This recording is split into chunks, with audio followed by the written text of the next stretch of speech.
අපේ පළවෙනි කණ්ඩායම විශ්වවිද්‍යාල ප්‍රවේශය සඳහා සුදුසුකම් ලබන දරුවෝ.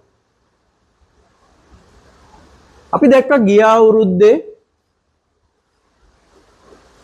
සමහර විශ්වවිද්‍යාලවල සමහර පාඨමාලාවල් සඳහා ඉල්ලුම් කරන්න අවස්ථාවන් 200ක් තිබිච්ච ඒවා.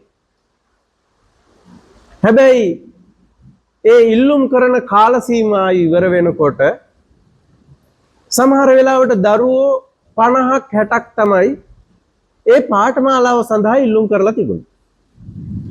පස්සේ අපි අපේ වැඩසටහන ඇතුලේ පොඩි සමීක්ෂණයක් කරලා බැලුවා ඇයි මේකට මේ දරුවෝ අඩු වුනේ. හොයාගෙන යනකොට අපිට හම්බුණා මෙන්න මේ වගේ දෙයක්. හැබැයි ඒක හරි කනගාටුදායක දෙයක්. අපේ රටේ සමහර දරුවෝ දන්නේ නැහැ ඒගොල්ලොන්ගේ සුදුසුකම් වලට විශ්වවිද්‍යාලය ඇතුලේ ඇත්තටම මොනවා හරි පාඨමාලාවල් තියෙනවද කියලා. ඉතින් අපි පළවෙනියෙන්ම අපේ දරුවන්ට කියනවා ඔබ හොඳ හෝදිස්සියෙන් ඉන්න. අපි අපේ ඉදිරි වැඩසටහන් වලදී කරුණු එකින් එකට ඒවා පැහැදිලි කරන්න උත්සාහ කරනවා. ඇත්තටම ඔබේ සුදුසුකම් වලට විශ්වවිද්‍යාලය තුල පාඨමාලාවක් තියෙනවද? ඒක හොඳ විමසිල්ලෙන් බැලුවොත් අර 200ම සම්පූර්ණ කරන්න අපිට අපේ රටේ දරුවන්ට අවස්ථාව හදලා දෙන්න පුළුවන්. මේ පිළිබඳව ඔබ විශේෂ අවධානයක් යොමු කරන්න. දෙවෙනි කාරණාව තමයි අපේ රටේ ගොඩක් අධ්‍යාපනය ඇතුලේ ඉංග්‍රීසි අධ්‍යාපනය පිළිබඳව අපේ දරුවන්ගේ ලොකු උනන්දුවක් නැහැ. ප්‍රාථමික අධ්‍යාපනයේදී, පාසල් අධ්‍යාපනයේදී. නමුත් ඔබට විශ්වවිද්‍යාල ප්‍රවේශයත් එක්ක ඔබේ ජීවිතයේ ඊළඟ පියවරවල් වලට යන්න ඉංග්‍රීසි අධ්‍යාපනය ඉතාම වැදගත් වගේම අත්‍යවශ්‍ය දෙයක් වෙනවා. ඒක නිසා ඔබ විශ්වවිද්‍යාල ප්‍රවේශය සඳහා සුදුසුකම් ලබා ඇති සියලුම දෙනා විධිමත් ඉංග්‍රීසි පාඨමාලාවක් හදාරන්න ඕන. ඒක තමයි ඔබ ඊළඟට කළ යුතු කාරණාව. අපේ ඈත පිටිසර දරුවන්ට ගොඩක් තාක්ෂණික දැනුම අඩුයි. නිසා මම බොහොම කරුණාවෙන් අපේ විශ්වවිද්‍යාලය සඳහා බලාපොරොත්තුෙන් ඉන්න සුදුසුකම් ලැබලා තියෙන දරුවන්ට මම කියන්නේ ඔබ ඔබේ තාක්ෂණික දැනුම ප්‍රවර්ධනය කරගත යුතුමයි.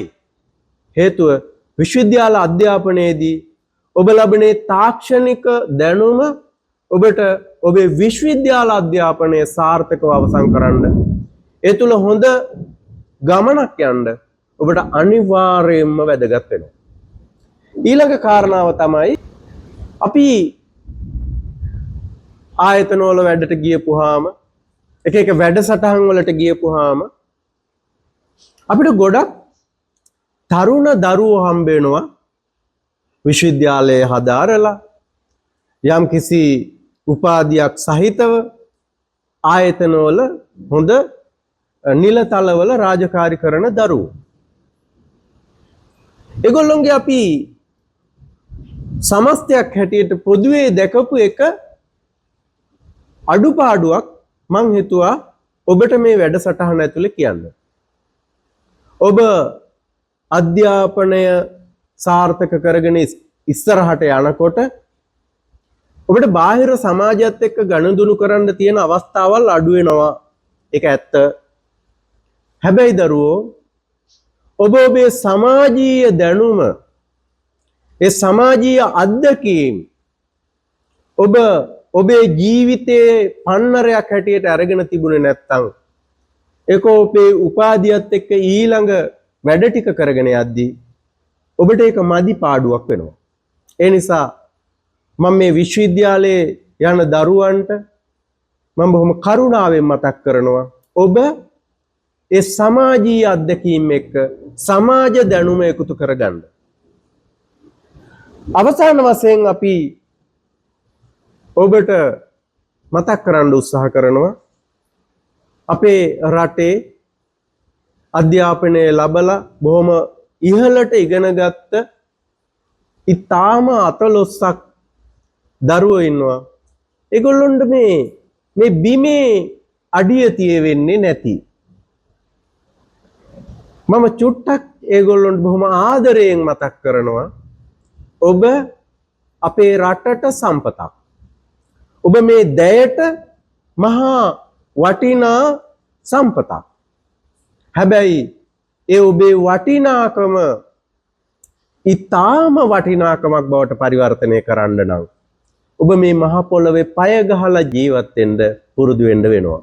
විශ්වවිද්‍යාල ප්‍රවේශය සඳහා සුදුසුකම් ලැබලා තියෙන ආදරණීය දරුවන්ට මම බොහොම කරුණාවෙන් මතක් කරනවා. ඔබ පොළවේ පය ගහලා ජීවත් වෙන මිනිස්සෙක් විදිහට ගොඩ නැගෙන්න.